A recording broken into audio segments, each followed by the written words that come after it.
All right, Martha Stewart celebrated her 81st birthday a couple days ago. We're getting a look inside the party. These pictures were posted on Daily Mail. Guests were treated to a gorgeous table setting, and there's Martha blowing out her candles.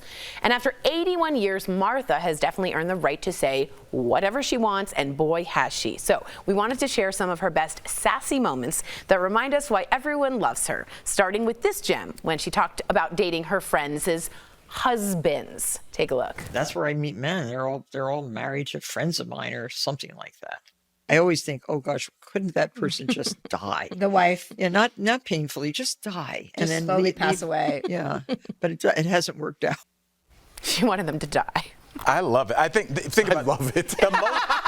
The most popular Golden Girl was Sophia. Why? She had no filter. She was older. She was at that age where everybody's like, no matter what she says, it's hilarious and honest. That's why she resonated so much. Wow, that was a TV show. This is real life. She's talking about her friends' parents, dating them, and people dying. Her friends' husbands. Yeah, her friends' husbands. Yeah, but she also said she would date one of her friends' fathers. Didn't she say something like that in the same interview? Oh. I don't know. It went so left that Chelsea Handler was offended, or it felt like. And Chelsea Handler, it takes a lot for her to feel like put off. Offended. That's amazing. 75 and up, whatever you want, offensive as you want. It can be. It's all good. The filter's off. Yes. The filter's yes. off. You made it that far. Have fun with the rest. Go for it. All right, what do you think about this one? I like this one. Her feud with Gwyneth Paltrow. I'm with you, Martha. Take a look what Martha said about, remember that scented candle from Gwyneth's Goop catalog that smelled like? Yes. She does that kind of irritating, she's trying to zhuzh up the public to listen to her. Okay. And that's great. I mean, let her do her thing. Okay. And I wouldn't buy that candle. Hey, jealousy. Oh, no. Yeah. I have a theory on that. She didn't ask her to buy her candle, though. She did not ask her to buy her candle. Agree, but who started the lifestyle idea? Martha bleeping Stewart. And who tried to take over that and use stupid products? Gwyneth Paltrow. So you agree with me? That's jealousy. Yeah, Martha Stewart is saying, I'm the OG. She's selling ridiculous products. I think she's calling her out. Can I disagree with all three of you guys? Honestly, the rapper Common had a great line in his album Water for Chocolate. I love figuring out where you're going. So I want to break this down. Yeah. Common said, this is back when he was Common Sense. Common said, if I don't like it, I don't like it. That don't mean that I'm hating. If she doesn't like the candle, she doesn't like it. She's allowed to say that. I guarantee she hasn't smelled it. I agree with Okay, I guarantee she has not smelled it. I think what Tori said, she's like, oh, this is the younger version of me.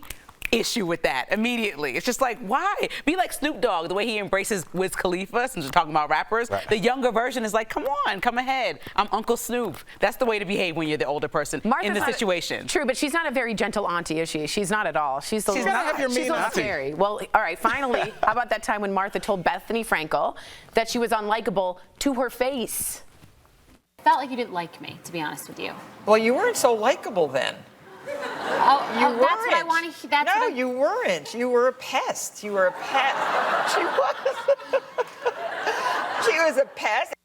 Oh. And a little background on that. Bethany Frankel started reality TV by being on a show to be Martha Stewart's assistant. So they have a whole past from that. We're missing that honesty in today's day and age. Really, we are. Like, you know, when interviewers are like, I just watched your movie, loved it. I want them to be like, I just watched your movie. I got to be honest. What was with that third act? It stunk. Right. And your acting, I mean, what was that outfit all about? That would be an interview I would watch. This constant gratification, oh, you're so high and mighty because you're an actor. No. No. I'm sick of it. Look at the most famous, I think the guy that started all, Simon Cowell, was the first person that sounded like you have a great voice. I love your background story, Lindsay. He's just like, this is not the business for you. I mean, it's a startling thing to say to somebody, but it's honest. And how many people... But also, I love when people give it to me straight. Like, just tell me what's going on, say what it is, because also, for some people who know, like, this is just for me, you said I'm not a good singer, but I am in my soul, they're going to use that as fuel and still be a good singer. You know, how many times did Michael Jordan get shut down? He talks about it all the time. Well, people bring that up, the one guy. Everybody else should have been cut. They did not grow to be 6'6". Well, I like to think of myself as more Michael Jordan than the other guys. Yes, okay. No one wants to ever mention the other billion people that should have stopped playing basketball and started studying architecture. So, yeah. It's true. My favorite audio is from Simon Cowell, and he goes, what do you think I'm going to say? And the guy goes, no, and he goes, you're right. bye. Like, please. I loved it. This was really exciting for me because I am apple shaped, so I'm really big tummy, and real stomachs, they might be having a comeback. Selena Gomez makes sure she wants them to. The singer posted this viral TikTok of herself in a skin-tight bathing suit, declaring that she's bringing the real stomach back and not sucking in. Yeah, but she's on an angle. Also, that's like a really awkward angle. Like, yeah, and I think you have an option on social media, right? Knowing your angles is like a real thing for everyone, right? You got to know what angle works for you. That doesn't mean that you're trying to pretend. It means this is my good side. No, but put up this that is again. my good. Like, don't you think this is pretty new for our? Can you put that back up? Can we do that? That is the rolls. That's pretty big to see for someone like me. Listen. Sorry, that's not rolls. That's it? not even a freaking rolls. That's like, It's not a roll. that's not. Yeah, it's like Yeah, literally there's an roll. indent because you're sitting down. Well, she's not like a model skinny. Let's be honest. And I'm looking at someone more relatable, which I like. But here's where I get into the honesty, right? If you want to be, first of all, I'm going to be honest. I think she looks fine. I think she looks I great. like a little curve. I like that. I don't even think she's the example if you want to make an example of bringing a bigger stomach back. She looks great, I feel like, in that picture. But if you say anything about her body, if you comment on it, you're the jerk. Right. There is no straight talk anymore. You are this, that, everything labeled under the sun. And instead you're like, man, I just made a comment. You're the one who put it out there. Am I not allowed to comment on it? But That's what I'm saying. Can you understand why that is? Because I agree with you, it gets too much. But after decades and decades of a social context in which women were told and no one said anything, we finally have the ability to say, stop. Now, it might be going too far now, but at least we have the vocabulary to be like, don't talk about my body that way, when we didn't before. Does that make sense? But you know what? You also have the option to turn comments off on posts or only let people She's who not you on. follow That's right. comment. Like, these are all things you don't have to get shamed by idiots. There are people who don't like, you could say hi and they're like, why is Tori's voice this way? Like, that's just how people behave. What's wrong with my voice? No, I'm just saying, like, that's Twitter, that's social media. Like, just turn off the comments. That's an easy way if you're a celebrity who doesn't want to hear it. No, she's infamously not on social media at all. But She she's just doing posts. that for attention, and she shouldn't even be the person doing that. I think she looks good. Is it if you were a bigger body, wouldn't you be like, I'm a little offended that Selena Gomez is speaking up for me. I'll tell you how I feel, right? Jeff, I've said this. You see what I'm saying? I've said this a number of times. There's a lot of men, including myself, that like curvier women. That me like too. Very curvy. Yeah, thicker. And so it's just like this weird thing where everybody's like, well, we want to be positive. I'm like, you got a lot of fans out here.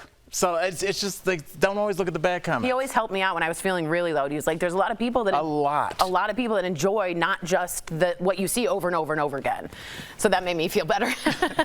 And there's a lot of variety of body types. So even if Selena's not like Vogue model skinny, there's between her and then the other end of the spectrum. You could be anywhere in between that. I think her showing has some value because she's somebody who's looked at always in a light of like perfection and editing. She used to be skinny. Yeah, in music videos when it's perfect lighting. So this is like an example of somebody just showing looks themselves. good. That's the whole point. She does. She does. All right, I have to get to this because I'm so annoyed with this show. Sorry. Grey's Anatomy. Are we becoming too woke? The show has gone on and on and on. Well, the show's leading star has thoughts. On a recent episode of her podcast, Ellen Pompeo says the long-running medical drama's approach to tackling social issues needs to change. Take a look.